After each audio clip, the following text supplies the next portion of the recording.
Good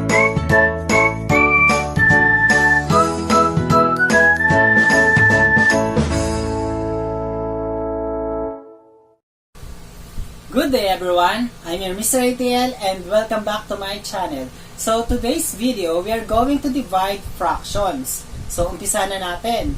So number 1, we have 4 over 5 divided by 1 over 2. So in dividing fractions, you're going to get the reciprocal of the second fraction. So the first fraction will still remain as the first fraction. Then the operation of division will become multiplication, and then get the reciprocal, that is 2 over 1. So we can now proceed to multiplying fractions, where numerator multiplied by the numerator, that is 8, and 5 multiplied by 1 is 5.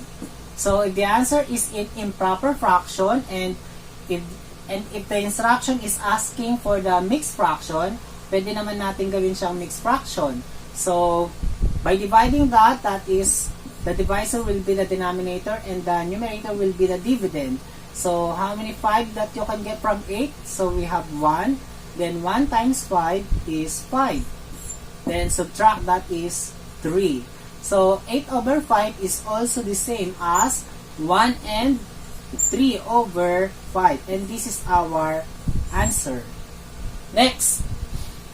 The question is 3 over 4 divided by 6 over 7. Using the same process, 3 over 4 will still become 3 over 4. Then the division sign will become multiplication and get the reciprocal of 6 over 7. That is 7 over 6. Multiplying them, that will become 21 over 24. And since this fraction has a common factor of 3, we will divide it by 3. So that will become 7, and that will become 8. So the answer is 7 over 8.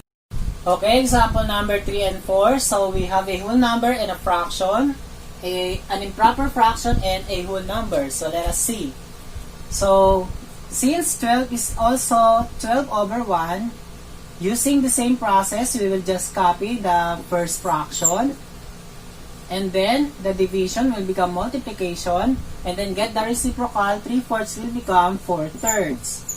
And then multiply the numerators, that is 48, and the denominators, that is 3. Since 48 divided by 3 is exactly 16, this will be our final answer. Next, number 4.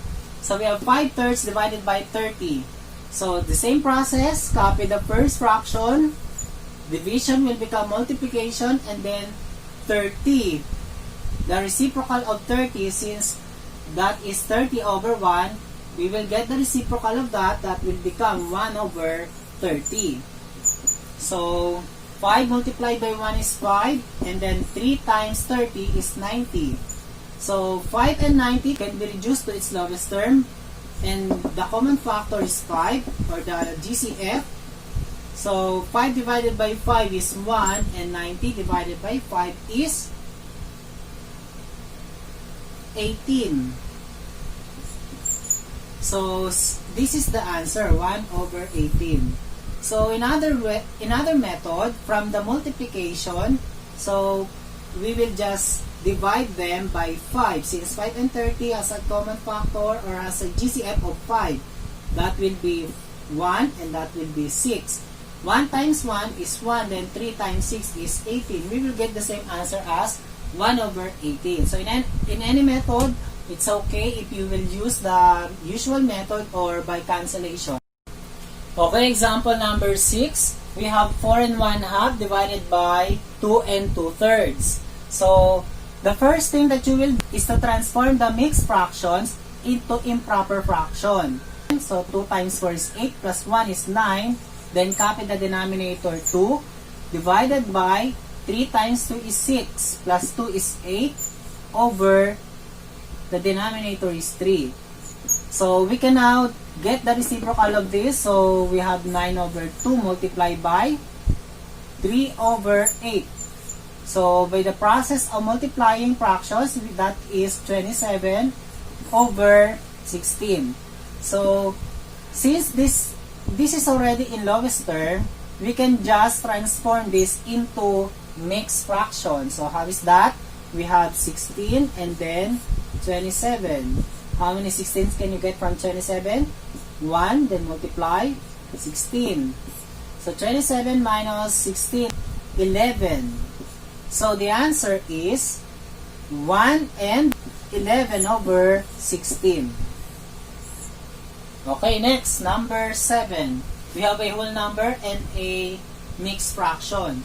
So again, we need to transform this first into improper fraction. Just bring down 4 divided by 4 times 5 is 20 plus 1 is 21 over 4. We can now get the reciprocal of the other fraction, that is 4 multiplied by 4 over 21. So since this is over 1, we can multiply them, that is 4 times 4 is 16 over 1 times 21 is 21. So this is already in simplest form or in lowest term, so this is already the answer. So that's all for the division of fractions. So I hope you enjoy learning about this topic. And before I end up my video, I would like to give my special thanks to Mr. LD Endrican, and I hope you learned something. Goodbye!